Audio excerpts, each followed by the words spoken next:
Bonjour, aujourd'hui je vais vous présenter un kit que j'ai déjà monté et plus ou moins peint. Malheureusement je ne peux pas vous présenter sa boîte, je ne sais pas ce que j'en ai fait, mais il s'agit d'un snowspeeder fait par Revell et à une échelle qui correspond plus ou moins, peu ou prou à du 1,35 je dirais. Comme je n'ai pas la boîte, malheureusement je n'ai pas l'échelle qui est indiquée. Et je ne vois rien sur la notice de montage. Je profite justement pour vous montrer ça. Donc sur la boîte c'était cette image là. Rien de particulier pour cette notice. Les pièces en présence. Montage évidemment du cockpit. On va revenir là-dessus. Les armes, paf. Partie supérieure. Le moteur, partie inférieure, partie supérieure sur partie inférieure, la petite arme à l'arrière. Rien de bien compliqué, c'est fait en une demi-heure entraînant. Qu'est-ce que j'ai bien pu faire de particulier là-dessus? En fait, déjà, je me suis un peu raté sur la verrière, parce que ça fait partie des choses un peu fragile sur les modèles de Revell de Star Wars de 2005.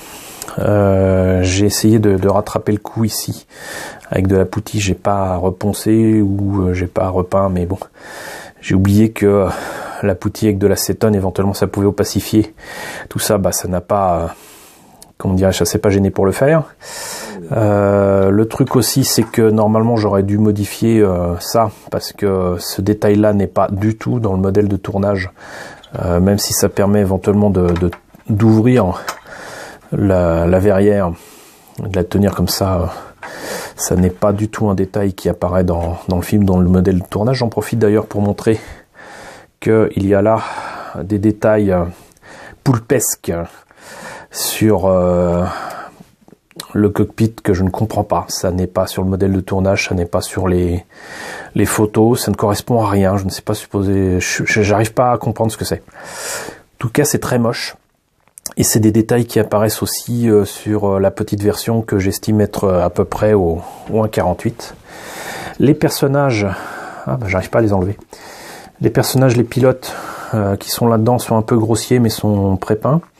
Je me suis contenté de faire un jus dessus. Je vois que ça a très très mal vieilli. Je l'ai monté et refait avec du jus il y a une bonne dizaine d'années, je crois. C'est à reprendre, hein. Le cockpit est à reprendre vraiment. Mais je pense qu'il y a moyen d'en tirer le meilleur. Il y a une bonne base quand même pour les pilotes. Je trouve même que le visage correspond plus ou moins à celui de Mark Hamill. Ça peut être sympa. Sinon, mis à part que le cockpit est à refaire, le vaisseau lui-même est pas mal. De toute façon, le raté, ça aurait été vraiment difficile. La particularité, c'est que vous avez les bandes oranges qui correspondent donc à un des escadrons de snowspeeder des rebelles.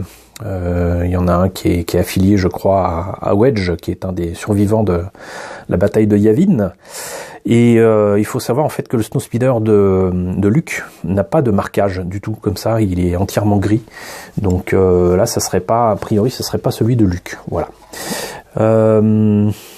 La couleur est beaucoup trop beige, beaucoup trop beige clair. Normalement, ça devrait être vraiment du gris clair, quoi.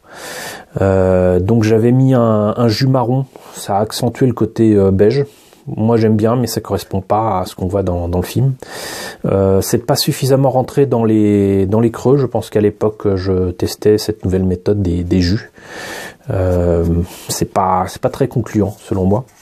Il y a un truc qui est dommage aussi avec ce kit, c'est que les panneaux ici ne s'ouvrent pas. Or, on voit bien que dans le film, c'est des panneaux qui s'ouvrent et qui permettent au speeder de progresser dans l'air, d'aller en haut, en bas. Voilà, c'est des panneaux qui sont nécessaires à comment dirais-je,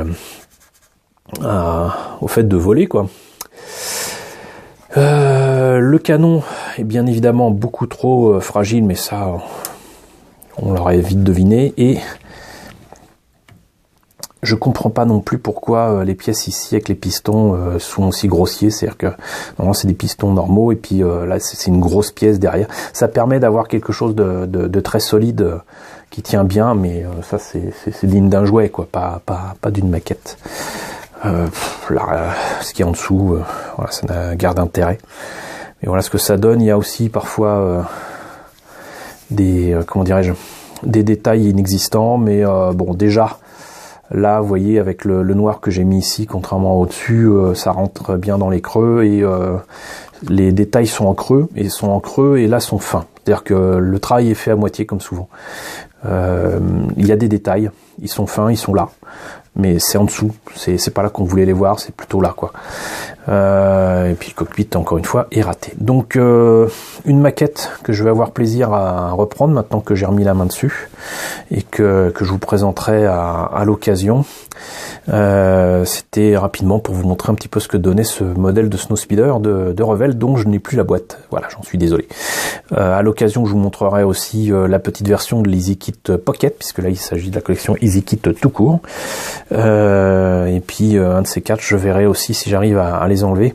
Je verrai si ces pilotes éventuellement peuvent rentrer dans les gros X-Wing du réveil de la Force qui n'ont pas de pilote et s'ils peuvent être modifiés pour correspondre aux pilotes du réveil de la Force. Voilà, bah écoutez, j'espère que cette petite présentation rapide vous aura quand même plu. N'hésitez pas à me dire ce que vous en pensez en commentaire. N'hésitez pas surtout à partager cette vidéo et je vous retrouve très vite pour d'autres présentations de kits de Star Wars.